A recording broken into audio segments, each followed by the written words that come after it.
With Starfield now well and truly out, there has never been a better time for newcomers to Bethesda games to jump on the proverbial bandwagon. And what better place to start than with what I would argue is their most accessible game. Of course, I am talking about Skyrim. This game has been around since 2011 and it seems like not a day goes by a new version comes out. And for those of you that are not like me who have been playing this game on and off these last 12 years, wanting to jump into a game that big might seem quite daunting given how large the game is and how vocal the Elder Scrolls community can be. But compared to the likes of Starfield and even Fallout 4, Skyrim is hardly the largest game Bethesda have ever made, but it is definitely the one that has endured through multiple generations of consoles. Now this is hardly something worth bragging about, but I consider myself something of an expert having invested over 2,000 hours into the game. I was originally going to do this as a top 10 list, but I go into detail about a lot of things and this video would have been over 30 minutes long. So I split this into 5 entries for this video and stay tuned for part 2 where I'll go into another 5 entries. With all that out of the way, I'm Craig, this is Amalgamingle, and here are my top 5 tips for Skyrim. Part 1.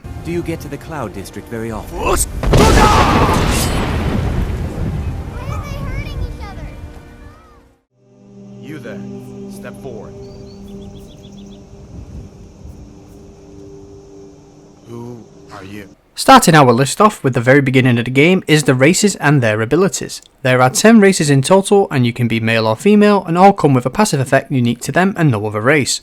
I'll break them down for you now but won't go into the skills. Argonians can breathe underwater and are 50% resistant to disease and use the Hiss skin power to regenerate health 10 times faster for 60 seconds. Bretons have the Dragon Skin ability which allows them to absorb 50% of the magicka from hostile spells for 60 seconds. Dark Elves are 50% resistant to fire and have Ancestor's Wrath which causes enemies who get too close to take fire damage. High Elves have the Highborn ability which is a 2-prong ability, granting you 50 points of extra magicka right from the get-go as well as giving you the ability to regenerate magicka 10 times faster for 60 seconds. Imperials have 2 passive abilities. The first one is called Imperial Luck, which allows you to find 2 to 10 extra pieces of gold in all chests and even the corpses of fallen enemies. The other ability is Voice of the Emperor, which allows them to calm nearby enemies for 60 seconds within a 75-foot radius. Khajiits also have 2 passive abilities. The first is Claws, which grants them an extra 15 points of unarmed damage, and the other is Night Eye, which gives improved night vision for 60 seconds. Unlike some of the other passive abilities, Night Eye can be used multiple times a day and not just once. Nords have a 50% resistance to frost and the Battle Cry ability, which enables them to cause targets to flee for 30 seconds once per day. The area of effect is a 60-foot radius. The frost resistance is very useful in this game because a common magical attack by enemies are ice and frost based spells, and what these do is deplete your stamina and also reduce your normal run to a glacial walk, no pun intended. This makes you a very slow moving and easy target, especially if you are surrounded by multiple enemies or up against a very powerful dragon. Orcs have Berserker Rage, which allows them to take half damage and do double damage for 60 seconds once per day. Redguards are 50% resistant to poison and have the Adrenaline Rush ability, which allows them to regenerate stamina 10 times faster for 60 seconds once per day. And finally, the Wood Elves probably have the best starting abilities with 50% resistance to poison and disease, as well as the Command Animal ability, which allows them to make an animal an ally for 60 seconds once per day. The area of this effect is a 75-foot radius. I have 2 races I like to play more than any other, and that's Argonian or Wood Elf, with the Dark Elf a close third spot,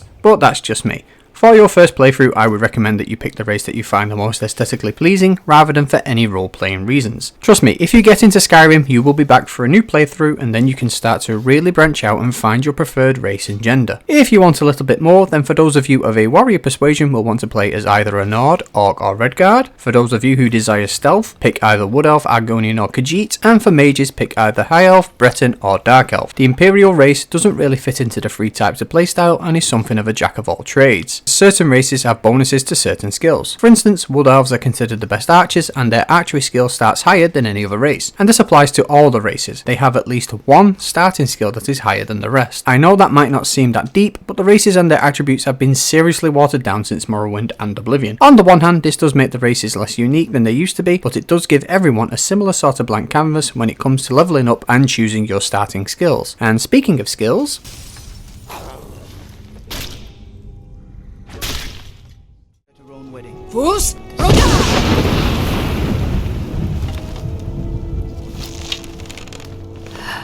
next up is what will basically be the foundation of your character. Of course, I'm talking about skills. Where would an RPG be without them? Anyway, there are 18 skills in the game and I'll put them up on screen now. Most of these branch into the 3 main types of playstyle: magic, combat and stealth. And all these skills go up based on usage. armour, both heavy and light, go up when you actually take damage when you are wearing either of them. And this also applies to block, which refers to either using a shield or blocking with a weapon. But note, if you dual wield weapons you cannot block. Archery obviously relates to bows and only goes up when you use a bow or crossbow, whether you are hidden or in full on combat. The higher the archery skill, the more damage the bow does. One-handed and two-handed refers to weapons such as swords, axes, maces, warhammers, greatswords and battle axes, and they also go up with use. And like archery, the higher the skill, the more damage your weapons will do. Alteration, conjuration, destruction, illusion and restoration are all magic based skills and go up with the type of magic that corresponds with the skill in question. Alteration refers to spells that manipulate the world, such as detect life, detect dead and telekinesis. Conjuration refers to summoning either weapons or creatures to help you in battle, and there is a lot of choice when it comes to conjuration and far too many for me to list individually. Illusion is the ability to trick enemies and NPCs alike, whether that's casting muffle to make yourself move silently, calm enemies or guards, or even use fear or frenzy to make enemies run or attack anyone within range. And finally, restoration is all about healing, whether that's healing yourself or allies, and there are even restoration skills that can attack the undead,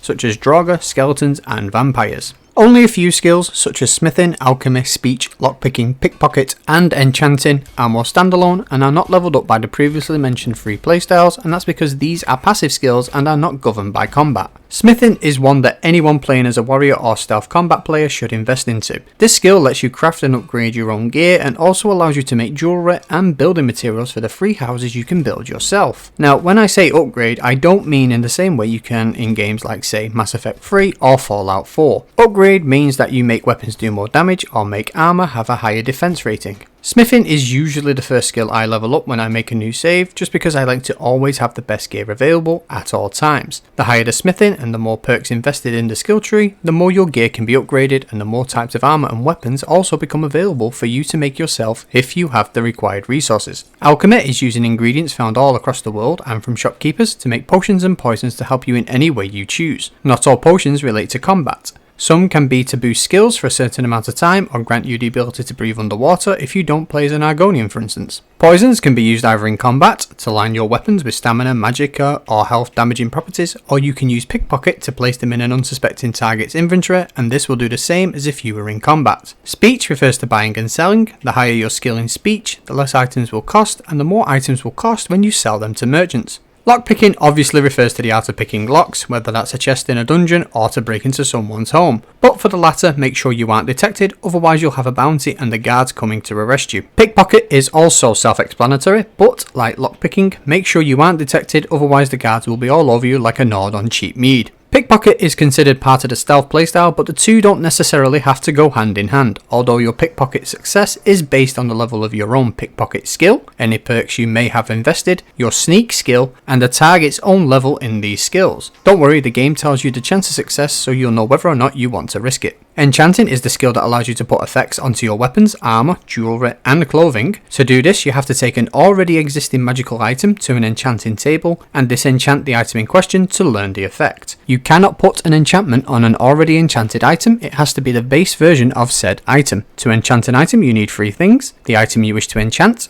the effect you want to use, and the soul gem. There are 6 types of soul gems in the game: common, grand, greater, lesser, petty, and the last one is the black soul gem, which is the one that will yield the strongest enchantments, but these are rare items and usually don't show up as loot until you are around level 40 or higher. Now I should stress that some skills take longer to level up than others, even with constant use. The 2 biggest ones for this are alchemy and restoration. These 2 are easily the most time consuming of all the skills. Although there are exploits for alchemy, it is still a tedious task to max out compared to other skills. Make sure you focus the skills relevant to the playstyle you want to use. If you want to play as a warrior, then focus on heavy armour, one-handed, two-handed, smithing and block. A stealth archer should focus on archery, light armour, sneak, smithing, lockpicking and one-handed. If you want to be a thief too, then throw in pickpocket for good measure. Mages have the most amount of choice. Want to be a fireball throwing wizard? Focus on destruction. Want to be a stealth mage that manipulates the battlefield? Choose illusion and sneak. Whichever magic path you pick, I would also recommend you also level up restoration, as using armour restricts magic, so you might want to find a spiffy pair of magical robes and items to aid you in battle. I should also say that I highly recommend that if you play as a mage you also level up enchanting, because when you combine your enchanting skills with an elixir of enchanting, you can make your magical items even more powerful, which in turn makes you more powerful. Anyway, all skills have their own little quirks you can use to manipulate them to level up faster if you wish. If anyone would like to see me do videos on exploiting these skills, let me know. With skills covered, let's move on to the next part of RPGs.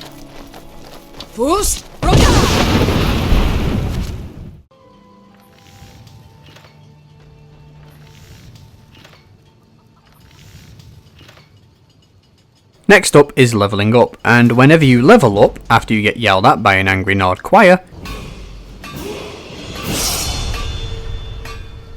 you get to choose to invest in one of three aspects of your character's base stats, and that's magic, health and stamina. This entry will be short because there's not a lot to say really when compared to other entries in this list. Putting points in magic increases how much magicka you have and how many spells you can use before it dwindles and needs to recharge. Putting points in health increases how much health you have and how many hits you can take before it's game over. And putting points in stamina increases your sprinting distance, and it also increases your carrying capacity by 5 points every time you invest in it. I should also say that the more you invest in any one of these, the faster it recharges. When you level up, you gain a single perk that can be used to put into any one of the 18 skills in the game, granted that you have the correct level in the skill you want. For instance, there is a great stealth skill called Silent Roll that allows you to do a forward roll when you crouch and sprint, but if your sneak skill is lower than 50 and you haven't chosen the perks before Silent Roll, then you cannot choose this perk. And if you want to keep hold of your perks, you can. There is also no level cap in Skyrim. Once a skill reaches level 100, you can reset it back to the start, and this will give you back all the perks you invested in that branch to be used in any other skill you want. Please note this reverts whichever skill you reset back to the start, removing any and all perks associated with it. But yes, this is one hell of an exploit if you know what you're doing. And once again, if you want me to break down level exploiting, let me know.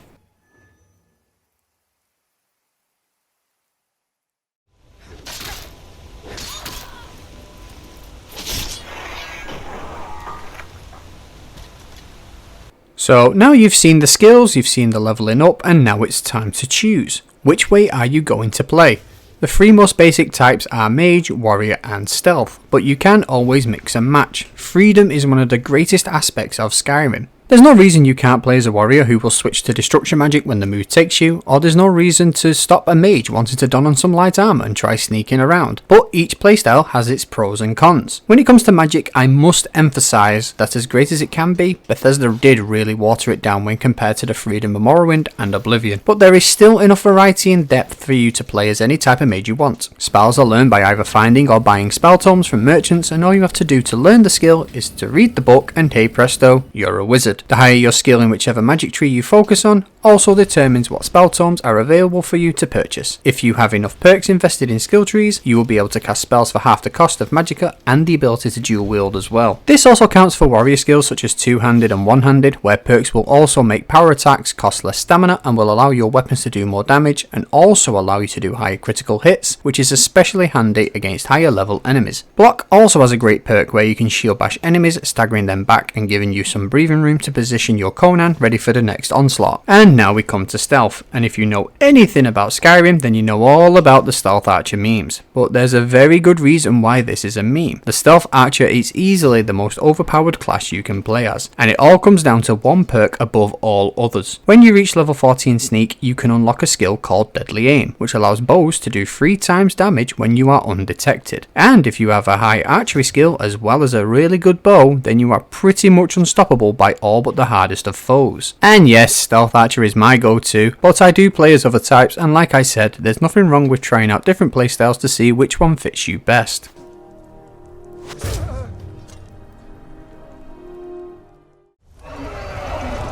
What in Oblivion is that?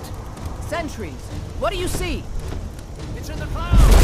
And now we come to my final tip, and this is in relation to the main quest. It kicks off the game, you've probably seen the memes, now you're playing it. dragons have returned, and this is a big deal. Such a big deal that I highly recommend that you leave the main quest until you are either a very high level or have done everything else the game has to offer. And the reason for this is for the same reason the quest is awesome. Dragons! Dragons are not just scripted events, they are also random encounters you can experience when you are out frolicking in the fields. And depending on your level, they can be pretty tough, and some can downright destroy you with ease with their magic breath attacks, and that's not to mention their bites can also devour your health if you're not ready. Dragons are powerful enemies, some of them being the toughest you can find in the game, but if you are prepared, they can be a fun but tough challenge. This is something I do even now. There's nothing more annoying than talking to an NPC in the wild who has a quest to give you when a whoosh sounds overhead and the dialogue is halted and you have to go beat Smaug to death with your sword before you can continue what you were saying. So yes, I highly recommend leaving the main quest until last, or at least going so far as to activate the quest Bleak Falls Barrow, but do not complete this quest until you are ready. Once you've completed that little fetch quest, you'll end up facing against a dragon in the plains of Whiterun, and after that they'll be everywhere, at least initially. One quick bonus before we end, make a save slot at the beginning of the game for yourself. Now, I'm not talking about when you come out of Helgen, I'm talking about when you step off the wagon and just before Hadvar talks to you, you can make a save slot. And make sure it's a save slot and not a quick save slot, otherwise you'll only overwrite it accidentally somewhere down the line. This save slot means you can skip past the slow ride into Helgen, and from here you can pick your character much quicker and get into the game sooner. And there we are. 5 tips for Skyrim newcomers. If you're a veteran like me and have watched this out of curiosity and you have your own tips you'd like to add, then feel free to leave them in the comments for others to see. And for any of you newcomers, if any of these tips helps you, then feel free to come back and let me know. Also check out the link below for any other Elder Scrolls content, and be sure to check out our Discord server where we can talk about all things gaming. And be sure to stay tuned for part 2 in my tips for Skyrim newcomers, which is coming soon. I also want to say thank you to each and every one of you for all your support we've got since we started this channel. We really enjoy making videos and we're glad that we're not just screaming into the void. I've been Craig, this is Amalgamingle, and thank you very much for watching.